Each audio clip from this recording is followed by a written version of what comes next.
I'm your Make It Artsy host, Julie Faith Ann Balzer, and today, Mary Hettmansperger is here to spontaneously create wall art. Hi, Mary. Hey, how you doing? So you have brought us some unbelievably beautiful wall art that's layered and fun, and you say it's all about finding your rhythm with it and just having a good time. It's about playing, and I think that's how you discover more things when you're working. I always encourage any of my students or anything to just explore and play. That's how you find the best things. So how are we going to get started?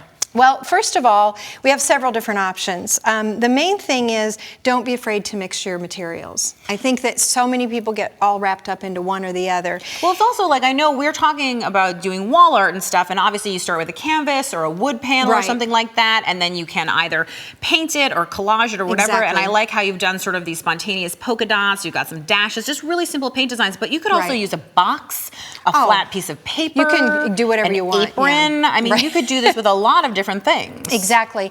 And the way that you approach it is really not the same every time, which makes it even more fun. For me as an artist, I enjoy the process as much as I enjoy what I end up getting. Me too. So it's just, I love to play, but I'm going to show you how I work and how a couple different ways you can approach things. So when I'm assembling or when I'm starting to think about it, this is just a piece of paper I drew lines on. Oh, I was going to say, it almost looks like it's stitched. I know, but it's not. It's just, so a lot of times, that's how I handle it. Rip it. Just rip it. So I'm just going to show you. This is fabric that I've discharged. So this is a matter of just taking black fabric. And discharge is a dyeing technique. It's just taking black fabric, taking bleach, and pulling out the color. So you end up with some real interesting things once you fold it. And then I'm going to take this. This is fabric I've rusted. That's just vinegar on fabric. So cool. So what you're saying is you just make lots of art materials so you have them around. Right. This is actually tea bag here, under here. And I use tea bag like that you put in your tea? I use tea bag. Awesome. I took it apart, ironed it flat with parchment paper, and I end up with a really interesting sort of look with the stains of the tea, which is nice. And then I see, of course, that you've put a piece of netting over it, and then you have a piece of fabric underneath. Yes. I like to use organza, and I like to use tulle. So one thing about the tulle, even if you don't have the same tonal or the same color qualities, when you put the tulle over the top, it sort of makes everything on the same tonal quality. Oh yeah, it unifies everything. And also I know from some of my quilting experiments that if you put tulle down, it makes it easier to sew through everything because it just covers all those little rough edges. And I like to take areas where I will kind of play. There's some areas, like this is the tea bag thing, I actually sew through it by hand, and then by the way, the sewing through hand is so beautiful, and I know that this is just natural to you.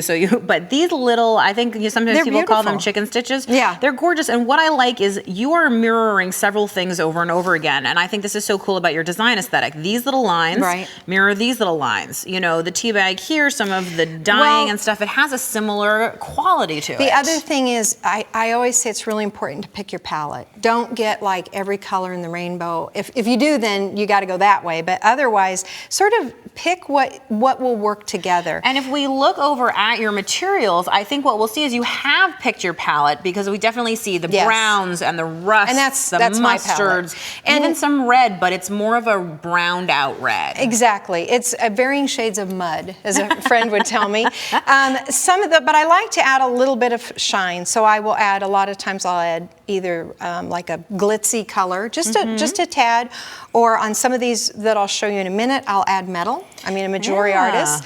I paint a lot of my fabric, which gives it more tooth. Wait a second, that's fabric? This is fabric. I can actually hear it crinkling. That's how firm it is. And I just use acrylic. Regular acrylic paint. Right. And once I get that on there and dry it, then what I can do is I can emboss on it, and it creates a really neat look too. So I was going to say, that's fabric I know you've embossed on. Right. But I like to paint on it first. I think it adds much more. But also found objects, I use a lot of pattern paper. So you just go to thrift shop and pick up pattern paper. I've used some things from the craft stores.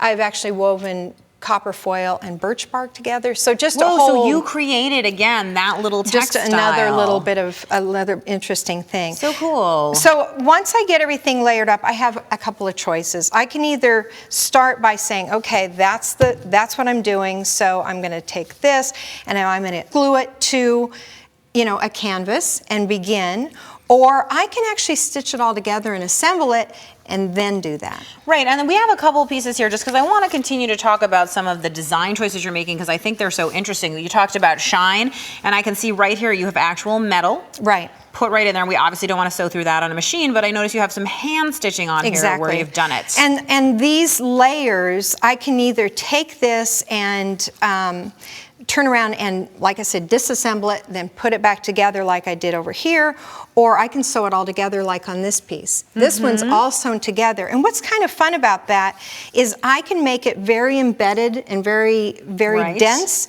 or this can actually go right onto the surface by laying it on and just placing it down on there. You know, just basically gluing it to the canvas as a surface without covering the front. So many options, and I noticed there's something here that's fun that you told me too, which is you burn the edges of your batting, which I think is a great tip.